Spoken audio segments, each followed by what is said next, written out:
Hello, தினமும் காலையில் சத்து மாவு குடிக்கிறதால பல நன்மை நம்ம உடம்புல ஏற்படுதுங்க. இது வந்து ஷார்ட்ஸ் வீடியோவாகவும் போடுறேன். ஃபுல் வீடியோ வந்து என்னுடைய லிங்க்கில் பார்த்து நீங்கள் என்னென்ன பொருள் போடுறேன்னு சொல்லிவிட்டு நீங்கள் செக் பண்ணிக்கோங்க. இந்த கஞ்சி வந்து நம்ம வந்து கொஞ்சம் கொஞ்சமாக இந்த தானியங்கள்லாம் எடுக்கும்போது நம்ம உடம்புல வந்து எல்லா நன்மையும் வந்து சேருங்க. ரொம்ப டைம்லாம் எடுக்காதுங்க. கொஞ்சம் சுடு தண்ணி காய வச்சுட்டு ஒரு டம்ளரு 1 ஸ்பூன் பவுடர் போட்டு நம்ம எப்படி இந்த பூஸ்ட்டு ஹார்லிக்ஸ்லாம் குடிக்கிறோமோ அதே தாங்க. தேவைப்பட்டால் நாட்டு சக்கரை போட்டுக்கலாம், தேங்காய் போட்டுக்கலாம். தேவைப்படலைன்னா அப்படியே குடிக்கக்கூட இது ரொம்ப டேஸ்ட்டாக இருக்குங்க. அதனால் இந்த கஞ்சி வந்து நீங்களும் வீட்டில் குழந்தைங்களுக்கோ பண்ணி கொடுங்க, பெரியவங்களுக்கோ பண்ணி கொடுங்க. இது நம்ம நல்லா வறுத்தாலே போதுங்க. இது நம்ம மாவு அரைக்கும் போது அந்த மாவு நம்ம களிக்கும் யூஸ் பண்ணலாம், தோசைக்கும் சரி பண்ணிக்கலாம், புட்டும் செய்யலாம்.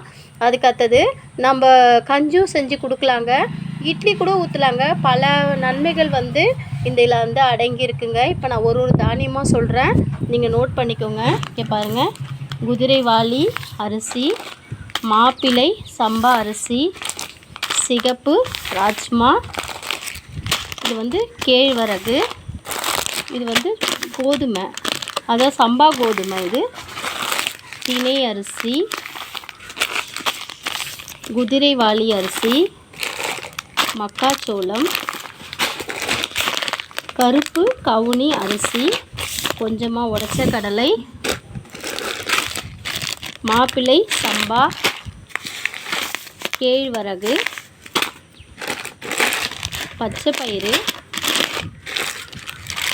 சிகப்பு கலரு, இது ராஜ்மா மாதிரிங்க, குட்டி ராஜ்மா, கருப்பு மூக்கடலை, கருப்பு உளுந்து, வெள்ளை சோளம், வெள்ளை சோளம், சிகப்பு அரிசி, கூட கொஞ்சம் சுக்கு, ஏலக்காய், கொள்ளு போட்டுக்கோங்க. கொள்ளு போட்டு கூட கொஞ்சம் பாதாம் ஆட் பண்ணிக்கோங்க. இதெல்லாம் நம்ம சேர்த்து நல்லா கடாயில் வறுத்துட்டு நம்ம பவுடர் எடுத்து நம்ம அந்த பவுடரை தேவைப்பட்ட பொருளை நம்ம யூஸ் பண்ணிக்கலாங்க. உடம்புல எல்லா நன்மையும் வந்து சேருங்க.